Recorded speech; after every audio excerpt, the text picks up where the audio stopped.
Last data yes का study planner, या कैसे अगर तुम जीरो से स्टार्ट कर रहे हो तो एफिशिएंटली कैसे पढ़ सकते हो, या तुम अभी टेस्ट दे रहे हो, तुम्हारे मार्क्स आ रहे हैं 300, 400, 450 इस टाइप के रेंज में, तो इस वीडियो से तुमको पता चल जाएगा कि हाँ कैसे मार्क्स इंप्रूव करना है। मतलब प्रैक्टिकल चीज़ें बताने वाला हूँ जिससे तुम्हारे मार्क्स इंप्रूवमेंट हो सके। और सबसे पहले इसमें कि अगर तुम एकदम बिल्कुल जीरो से स्टार्ट करो फिर भी देख सकते हो लेक्चर, मतलब ये वीडियो देख सकते हो। तो सबसे पहले मैं बताना चाहता हूँ कि अभी के लिए तुम सबसे ज़्यादा फोकस करो वन शॉट लेक्चर पर, अगर तुम्हारे कॉन्सेप्ट क्लियर नहीं है। ठीक, तो सबसे पहले मैं उन्हीं के लिए बता रहा हूँ जो बिल्कुल जीरो से स्टार्ट कर रहे हैं या बहुत कम मार्क्स आ रहे हैं, लाइक 100, 150, 50, 200, 300 ऐसे टाइप। तो सबसे पहले तो लेक्चर अटेंड करो, और अब डिटेल लेक्चर अटेंड करने का टाइम तो है नहीं, तो उसके लिए कर सकते हो one shot lecture. One shot lecture जो मैं प्ले लिस्ट भी ऐड कर दूँगा इस वीडियो में डिस्क्रिप्शन में, और वहाँ से तुम अपने कॉन्सेप्ट को क्लियर कर सकते हो, क्योंकि अब टाइम नहीं है तुम्हारे पास, टाइम एकदम लास्ट टाइम है। और यहाँ पे सब लोग जो भी बच्चे हैं सब अपना टेस्ट दे रहे होंगे, एनालिसिस कर रहे होंगे, और marks improvement at the end ऐसे ही होता है। लेकिन अगर तुम बिल्कुल बिल्कुल भी नहीं पढ़े हो, तुम्हारा कॉन्सेप्ट नहीं क्लियर है, तो उसके लिए तुम सबसे पहले कर सकते हो लेक्चर अटेंड करो, कॉन्सेप्ट क्लियर रखो, और जब लेक्चर अटेंड करो तो फुल फोकस रहना चाहिए तुम्हारे उसी टाइम। और क्लास के जो क्वेश्चन है उनको अटेंड करना सीरियसली, वीडियो पॉज करके, और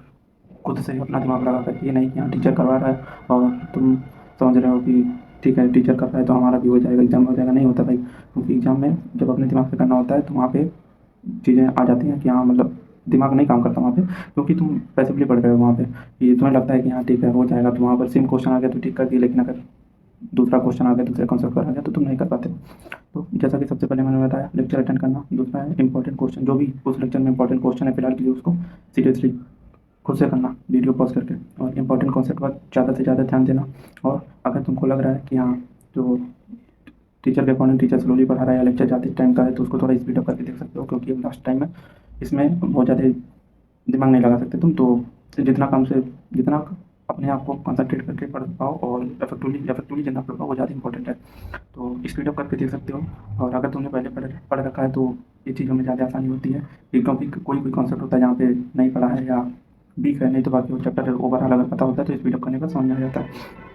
उन सब चैप्टर्स को स्किप करो जिसको तुमने पढ़ रखा है, या तुमको कॉन्सेप्ट है कि इस चैप्टर का क्वेश्चन अगर एग्जाम में आया तो मैं कर ले जाऊँगा, या अभी तुम टेस्ट दिए होगे या जब पढ़ते होगे तो तुमको सॉल्व करने में आराम से सॉल्व हो जाता होगा। और सबसे ज़्यादा इंपॉर्टेंट है टेस्ट देना इस टाइम पर। लिटरली टेस्ट देना बहुत ज़्यादा इंपॉर्टेंट है। पहले हार्ड टेस्ट दो, फिर फुल सिलेबस टेस्ट देना है तुम्हें, और एट द एंड मैं तो कहूँगा भाई देखो, एट द एंड टेस्ट देना, जब तक टेस्ट नहीं देते एनालिसिस नहीं हो पाता कि क्या सही है कितना गलत है, कितना सही से पढ़ रहे हो तुम। और मार्क्स मार्क्स उतने इंपॉर्टेंट नहीं है एज़ कम्पेयर टू, क्योंकि इस टाइम पे अगर तुम टेस्ट देकर के एनालिसिस कर रहे हो कि हाँ ठीक है जो हमसे गलतियाँ हुई हैं उनको हम इम्प्रूव कर रहे हैं, और तुम्हारा ये मेन फोकस नहीं है कि हाँ ठीक है इतना मार्क्स आ रहा है हम डिप्रेस होकर बैठ रहे हैं, नहीं वो सब करने से कुछ नहीं होगा, वो सब तुम्हें पहले करना चाहिए था। आपके टाइम पे कर सकते हो, जो गलतियाँ हो रही हैं उन क्वेश्चन को, उन कॉन्सेप्ट को कॉपी में लिखो, और उसी दिन उसी टाइम या उसी शाम अगले दिन होने से पहले तुम उसको क्लियर करो, उस कॉन्सेप्ट को, कॉन्सेप्ट तुम्हारा क्लियर होना चाहिए, और उस कॉन्सेप्ट का क्वेश्चन लगा दो, ताकि नेक्स्ट पेपर जब अटेम्प्ट करो, नेक्स्ट टेस्ट अटेम्प्ट करो, क्वेश्चन अटेम्प्ट करो तो तुमको उस कॉन्सेप्ट का क्वेश्चन आ रहा हो, सेम कॉन्सेप्ट गलत ना हो रहा हो तुमसे बार बार।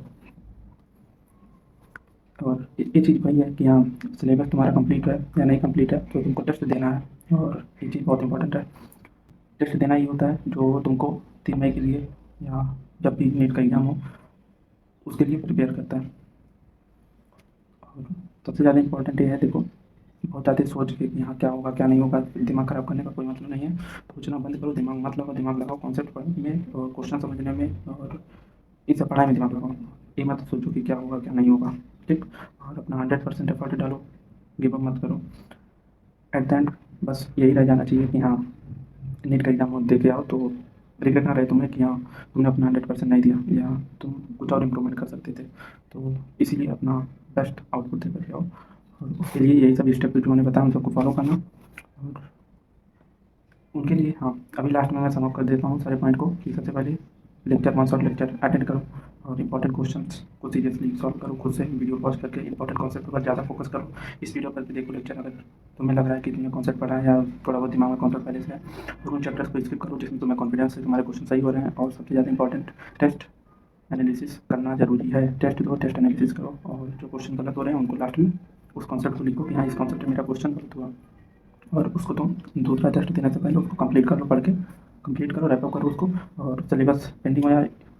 पेंडिंग हो या कंप्लीट हो चुका हो, तुम टेस्ट जरूर दो। टेस्ट ऐसा कर सकते हो फिलहाल के लिए कि यहाँ संडे को दे रहे हो, या कभी ऐसा है कि कुछ चैप्टर कंप्लीट हो गए तो कंप्लीट चैप्टर कंप्लीट, मान लो आज का दिन है, एग्जाम्पल के लिए बता रहा हूँ, या तुमने डिसाइड किया फिजिक्स केमिस्ट्री बायोलॉजी में एक चैप्टर पढ़ रहे हो, ठीक पढ़ लिया तुमने, लास्ट में क्वेश्चन प्रैक्टिस के लिए तुम टाइम निकाल रहे हो तो ठीक है, फिर क्वेश्चन प्रैक्टिस कर लिए। या तो ऐसा कर सकते हो कि प्रीवियस ईयर पेपर को सब्जेक्ट वाइज, फिजिक्स का पेपर आज कर लिया या इतने टाइम में कर लिया, केमिस्ट्री का पेपर इतने टाइम में कर लिया, बायोलॉजी का पेपर इतने टाइम में कर लिया। इससे तुम्हारा कॉन्सेप्ट क्लियर हो जाएगा और धीरे धीरे करके तुमको मालूम चल जाएगा कि पेपर कहाँ से आ रहा है और क्या चीज़ इंपॉर्टेंट है, क्या चीज़ इंपॉर्टेंट नहीं है। बस यही था वीडियो, और बस ये कहना चाहूँगा 100% एफर्ट डालो अपने, और बस ख़त्म करते हैं वीडियो को यहीं। और कोई प्रॉब्लम आए तो कमेंट करना, और अगर हो सकेगा, अगर कोई मेरे लायक होगा कुछ तो मैं बिल्कुल जवाब दूंगा उसका, और किसी और टॉपिक पर वीडियो चाहिए तो ज़रूर बताना। बाय।